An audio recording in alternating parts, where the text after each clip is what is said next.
Have you ever felt like something big was about to happen in your life, but you couldn't quite put your finger on what it was?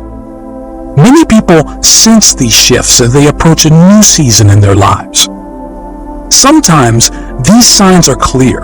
Other times, they're subtle hints along the way.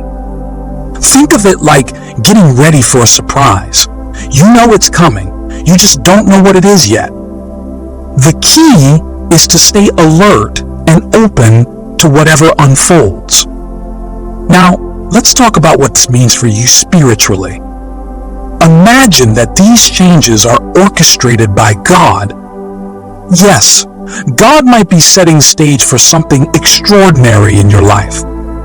The days ahead are not just another chapter, they're promised to be glorious. Your life is gearing up for a great turnaround, and things are aligning in your favor. How exciting is that?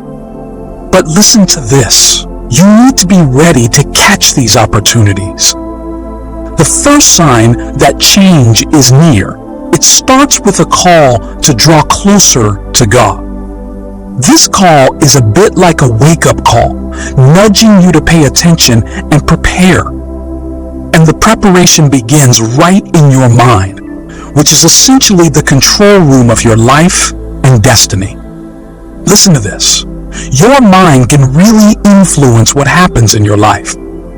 Just as Romans 12 verse 2 says, "Do not conform to the pattern of this world, but be transformed by the renewing of your mind."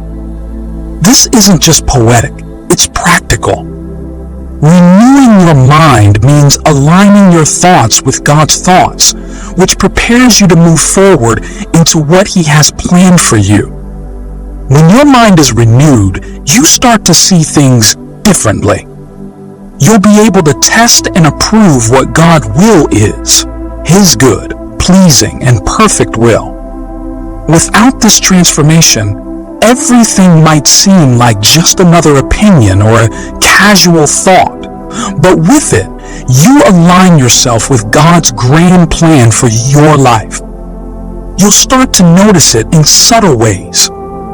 Perhaps a new idea pops into your head, or you feel a nudge to go in a direction you hadn't considered before. Remember Gideon? In the Bible, he didn't see himself as a strong man until God showed him otherwise. Similarly, when the spies went to scout the land, they came back with different reports. One group saw themselves as grasshoppers, while the other believed that with God's help, they could take the city. Are you ready for what God is bringing your way? Are you prepared to launch into a new season? If you don't see yourself there yet, it might be hard to make that shift. But here's some good news.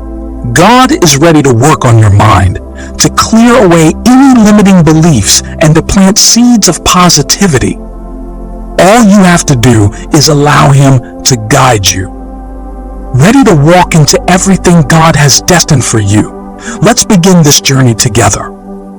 Let's dive a bit deeper into this, shall we? Listen to this.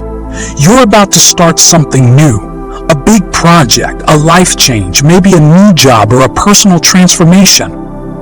It's a lot like getting ready for a long trip.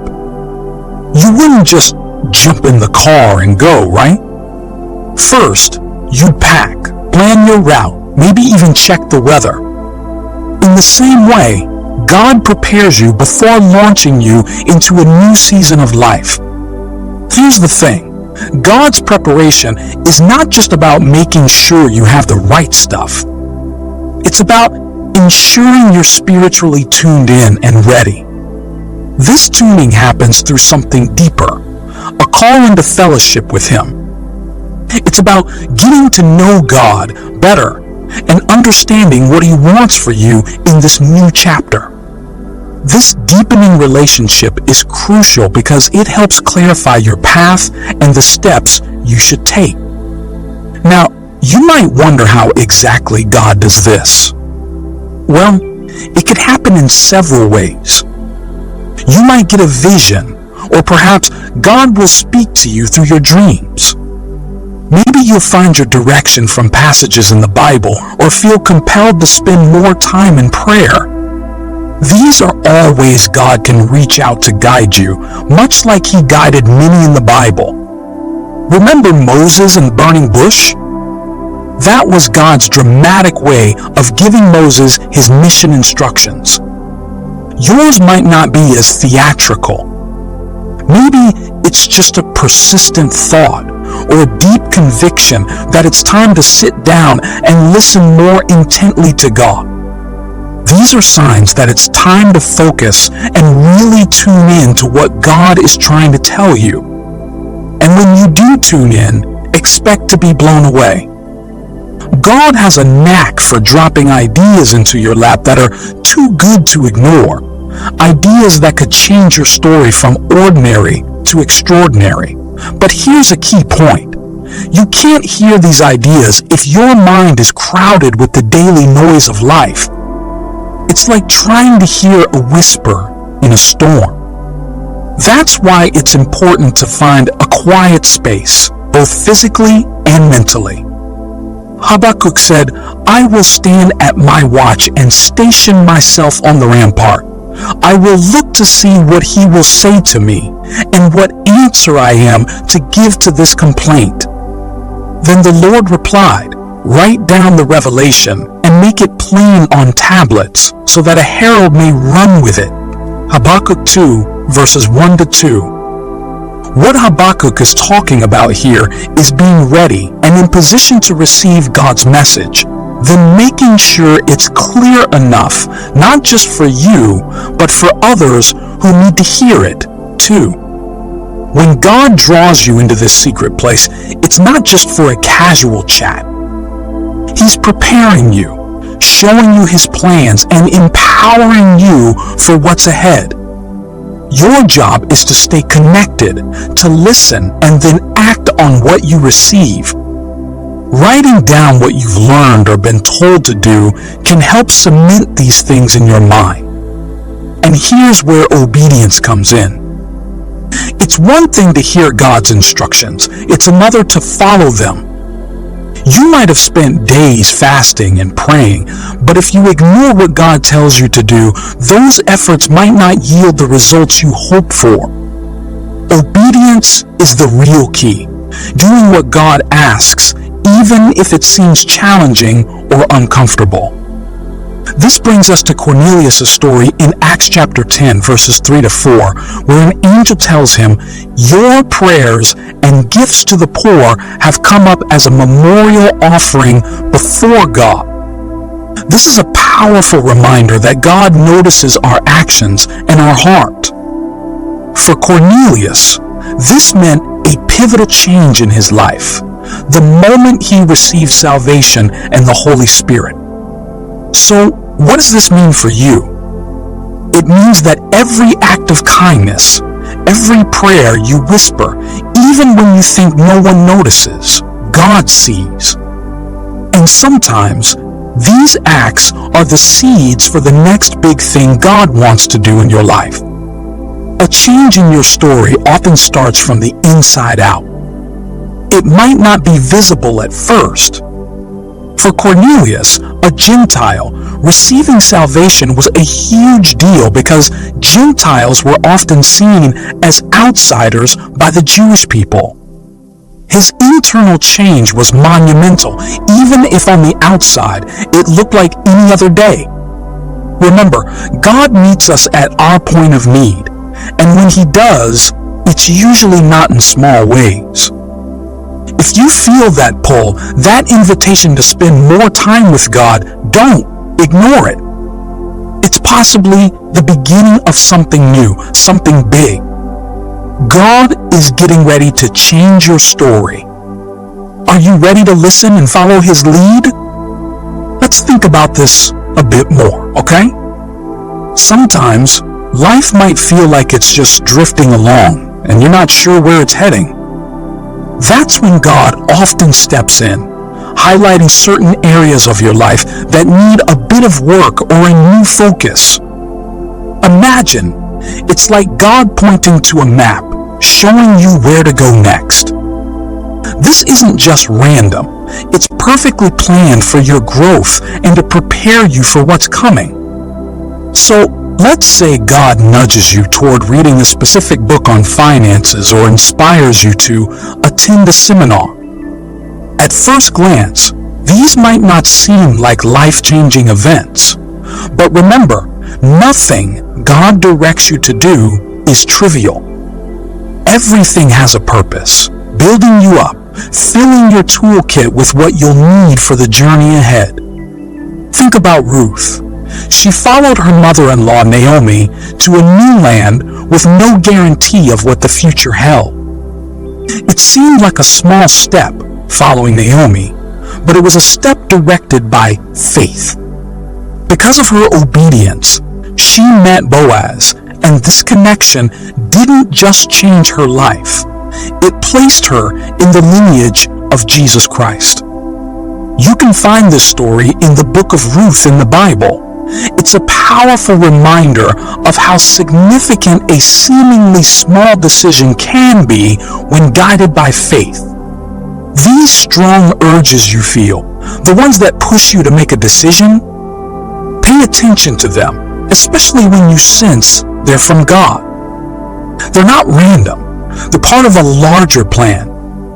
And following these directions could lead you to moments and opportunities that God has prepared for you. Don't overlook them. And while you're making these decisions, keep this prayer in your heart. May you never miss out on the great season ahead because you weren't paying attention to God's guidance. Just like the servants at the wedding in Cana who listened to Mary when she said, "Do whatever he tells you," John 2, verse 5. Because they listened, they got to be part of a miracle. The turning of water into wine. God doesn't just stop at highlighting what you need to do. He also points out what might be holding you back, your weaknesses. It's like getting a loving nudge to work on certain parts of yourself. Remember, God chastises those he loves. He's not out to punish you, but to prepare you, making you ready for the blessings he has in store. This preparation involves trust. God trusts you with his blessings, but trust is a two-way street. You need to show that you can handle what he's giving you, which means growing and improving where he guides you. It's not just about receiving blessings, it's about becoming the kind of person who can sustain those blessings. In these moments of growth, God also brings his promises back to your mind. He might remind you of scriptures that speak directly to your situation. Take time to meditate on these words. They are not just comforting, they are also affirming that the season you are anticipating is getting closer. So, when these scriptures come to mind, or you remember a promise God made to you long ago, don't just brush it aside. Hold on to it. Remind yourself of it every day. This isn't just about hope. It's about preparation. God is aligning things, getting them ready for what's to come. He is faithful, and he hasn't forgotten about you. Can you see it? The new dawn on the horizon? It's almost here. Your days of struggle are giving way to joy and fulfillment. So step into your day with this joy, knowing that the hard times are behind you and brighter days lie ahead. And above all, keep your faith strong. Even if you haven't seen the fruits of your faith yet, don't let doubt creep in. March on in the might of God's power. Remember, with God's backing, you're never alone. You've got this because God has got you. Whether it's walking into that interview room or launching that new idea, do it with confidence. The Lord is restoring all that was lost, and he is paving the way into your new season.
die.